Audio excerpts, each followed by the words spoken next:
Bonjour les enfants, c'est papa. Mon mur est un asile psychiatrique à ciel ouvert et ma salle d'attente est toujours bondée. Bienvenue à la clinique les enfants. Appelez-moi tous les Marocains qui sont dans cette clinique. Mes frères marocains, il y a un truc que je ne comprends pas. Quand vous écoutez vous-même votre coach dire que la pression est sur le Cameroun, ça veut dire quoi? Je ne comprends pas. Vous jouez à domicile. Vous jouez devant votre public.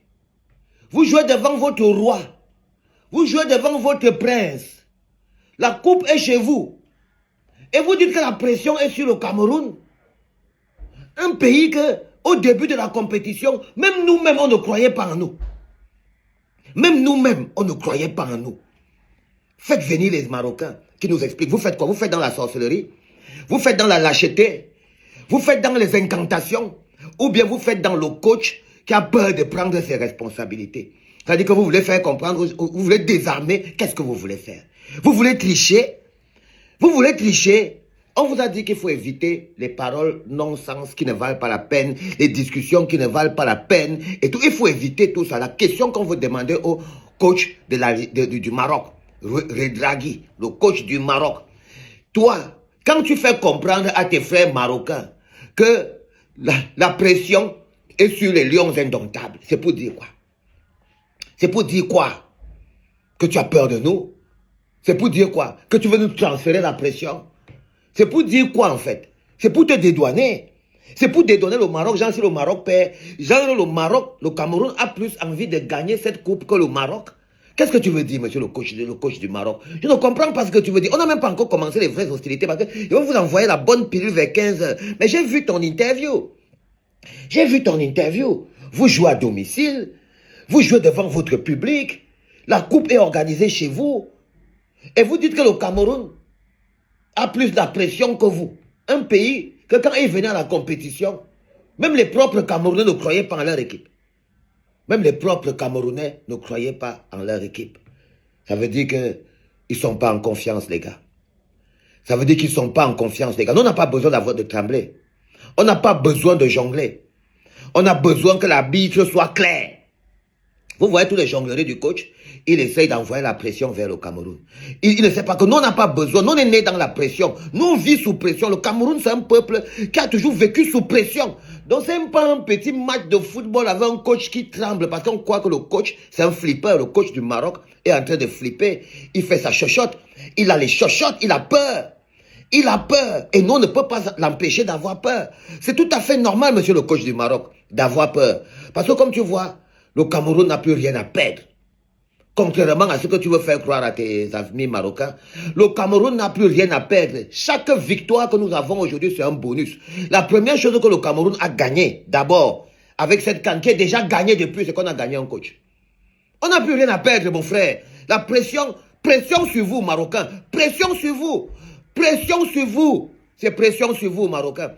Nous, quand on venait là, on n'avait même pas le coach. On ne savait pas si le coach vaut la peine. On a gagné un coach. D'abord, première chose que vous devez comprendre, monsieur le coach du Maroc. On a gagné un coach, David Pagou. Quand on partait là-bas, on n'avait pas le coach. On n'avait pas de coach. On a gagné une équipe homogène, une équipe en construction. C'est-à-dire que quand les Camerounais regardent leur équipe aujourd'hui, ils savent que bon, avec le temps, on finira par avoir chacun à sa place dans tous les compartiments. Mais la petite cohésion qui est en train ici, là, nous donne qu'on a un matériel important pour construire une équipe performante pour demain. Donc, on a gagné une équipe de Lions indomptables. On a dit qu'on a... Non, on n'a rien à perdre. Le Cameroun n'a rien à perdre à part prendre du plaisir. C'est tout bénéfice pour nous. Le Cameroun, en ce moment, tout ce qu'on mange maintenant, c'est le bénéfice. Tout ce qu'on mange maintenant, c'est le bénéfice. Les joueurs doivent jouer libérés. Vous avez réussi à reconquérir le cœur du peuple camerounais. Et personne ne peut vous enlever dans le cœur de papa, là où vous êtes déjà là. Vous êtes installés comme des princes dans le cœur de papa. Hein, tu comprends ça, mon petit Kofane, avec mon petit Nountolo. Tu es installé dans le fauteuil du roi, dans le cœur de papa, le dépositaire du Hemlet. Cette capsule, tu dois écouter ça avant le début du match. C'est clair. Vous êtes installés comme des princes. Comme des princes. Kofane, tu es un prince à la clinique ici. Tu es un prince dans le cœur des Camerounais. C'est de ça qu'il s'agit. Dani Namasso, tu es un prince dans le cœur des Camerounais. Brian Bomo, tu es un prince dans le cœur des Camerounais. Carlos Baleba, vous êtes des princes. Vous êtes des princes, les gars. Vous êtes des gens qui vous avez une place de choix dans le cœur et les esprits des Camerounais. Donc ça là, ce n'est pas quelque chose qu'on gagne facilement. Ce n'est pas quelque chose qu'on gagne facilement. Hein, les Darling Yongwa. Darling Yongwa, tu es un prince, mon frère. Tu es un prince. Tu es un prince. Vous êtes une équipe de princes, les gars. Non, c'est eux qui sont dans la merde. Mon petit Boyomo, tu es un prince. Est-ce que je t'ai déjà dit, Baleba? Tu es un prince.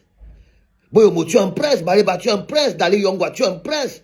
Noutolo, tu es un prince. Junior Koto, tu es un prince. Et Passi, Dani, Devier Passi, tu es un prince. Vous êtes des princes, les gars. Vous êtes des princes. Et vous avez mérité. Vous l'avez mérité et gagné ce titre. Donc, quand je vois le coach du Maroc essayer de faire le malin, j'estime que non. Il a peur de se faire popo dessus parce que c'est très compliqué. Donc, pression sur lui encore 2 fois. Il veut fuir la pression qui est sur eux. Ils jouent à domicile. Ils auront plus de 60 000 spectateurs. Et nous, on serait une poignée de lions indomptables dans un coin en train de hurler le Hemley. En train de hurler le Hemley. Comment il dit que c'est nous qui avons la pression alors qu'on a un tout job? C'est pas clair. Ce n'est pas clair. Ce n'est pas clair. C'est la preuve qu'ils ont donc peur. Donc vous devez encore vous lâcher plus que ça. Jouer comme des gens qui n'ont plus, vous n'avez plus rien à perdre parce que vous avez déjà tout gagné, les gars. Tout ce que vous allez manger en ce moment, c'est le bénéfice. Vous avez formé une équipe. Vous avez construit une âme dans votre équipe. Vous avez le coach. Vous avez l'attaquant Mbemo. Vous avez l'attaquant Kofane. Vous avez l'attaquant Etayong. Vous avez l'attaquant Bassogog qui a été salué. Bassogog. Tu es un prince, Bassogog. Tu es un prince. Vous êtes tous des princes. Vous êtes tous des princes, les gars. Vous êtes au niveau supérieur. Vous êtes tous des princes. Vous êtes au maximum. Personne n'a à vous faire flipper. Vous êtes arrivé là par votre force et votre détermination. C'est de ça qu'on parle partout dans le monde parce que vous êtes des princes. Vous êtes des rois. C'est ça qui est la vérité. Et le bonhomme qu'on appelle le coach du Maroc, il croit qu'il peut venir jongler avec nous. Non, s'il veut jongler avec nous, ils vont jongler 2-0. Parce qu'ils ont une bonne équipe, mais ils veulent faire le malin. Puis ils ont le gars là, Diaz là. Diaz là, il joue au Real de Madrid. Ils ont les joueurs du Real de Madrid. Ils ont les joueurs de très grands clubs. Ils ont les joueurs de Barcelone. Ils ont les joueurs de Kikiki. Ils ont les joueurs. Ils ont le coach. Ils ont tout. Ils ont la confiance. Ils ont leur peuple. Ils ont leur pays. Ils jouent chez eux. C'est eux. Pression sur eux. Pression sur vous, les Marocains. Vous voulez nous amener quoi? Pression sur vous, dis donc. Mais regardez-moi les bonhommes. Pression sur vous, les Marocains.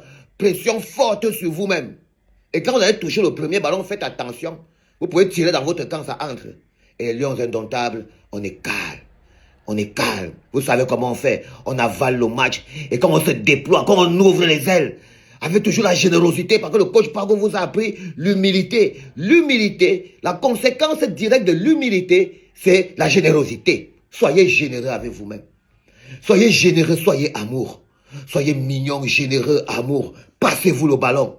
Quand vous êtes généreux, le ballon part devant parce qu'il y a toujours quelqu'un pour offrir une solution à l'autre. Ne laissez jamais votre joueur se débrouiller sans solution. Il part ici, après il rentre avec le ballon derrière, je sais pas si. Non, dès que ton joueur a le ballon, vous devez déjà lui positionner 3-4 solutions. Que si t'as pas, et comme ça, et c'est là où vous voyez que les gars comme les Mbemo, les Baleba tuent le match. Bah, quand un gars comme Baleba a 3 propositions avec le ballon, les autres sont foutus. Tu imagines un gars comme Baleba, il est là, comme ça, on lui a fait appel là, contre-appel là, faux appel ici au milieu. La défense est au ta-ta-ta. La défense marocaine est au ta-ta-ta. Baleba a le ballon avec 3 options. Avec 3 options. Quand il tape comme ça à l'aveugle, passe à l'aveugle, bang, en regardant à gauche comme ça, les 2 sont couchés à terre. Les 2 sont couchés à terre, on va les traiter. Les 2 sont couchés à terre. Donc, offrez toujours l'alternative au porteur du ballon. Le porteur du ballon doit toujours s'assurer qu'il y a quelqu'un qui est prêt à recevoir ce ballon. Oui, les gars. Le porteur doit toujours s'assurer que les gars vont récupérer le ballon. Oui. Il doit s'assurer que les gars vont récupérer le ballon. Et ça, c'est très important. Donc, quand on voit un gars comme Mbemo, quand Mbemo a le ballon, c'est un homme généreux. Mbemo est généreux, il a la générosité.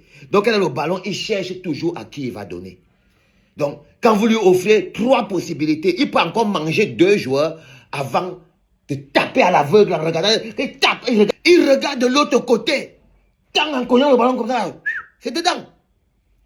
Pour ça, il faut lui offrir les ballons. Pour ça, il faut à tout prix que les joueurs aient des options. Quand le porteur de balle doit avoir les possibilités que vous lui donnez. Le porteur de balle doit avoir toutes les options. Ok les gars, c'est aujourd'hui, c'est tout à l'heure. Mon cœur tape comme vous n'avez pas idée, mais je vais encore vous taper un petit podcast avant, ok? Je vais vous taper un petit podcast. Je voulais d'abord faire une petite précision. Pression sur les Marocains. Pression sur votre équipe. Les Camerounais n'ont plus rien à perdre. Oh, ils vont pas aller à la Coupe du Monde. Donc, la seule compétition qui leur reste, c'est la CAN. Oui, ça, c'est une motivation. Ça, c'est une motivation. On doit manger ça, on doit gagner ça parce que nous, on ne va pas aller à la Coupe du Monde. Vous avez raison. Mais ça ne veut pas dire que ce n'est pas pression sur vous. C'est pression sur vous, les Marocains. Pression sur vous. Là, je viens de vous faire une entrée en matière parce qu'on a pris notre place dans la clinique à la CAN. C'était pas par les enfants. Qu'est-ce que tu penses de cette vidéo? Laisse ton point de vue dans l'espace commentaire. Tu likes la vidéo. Tu partages la vidéo parce que ça envoie un très bon signal à l'algorithme YouTube.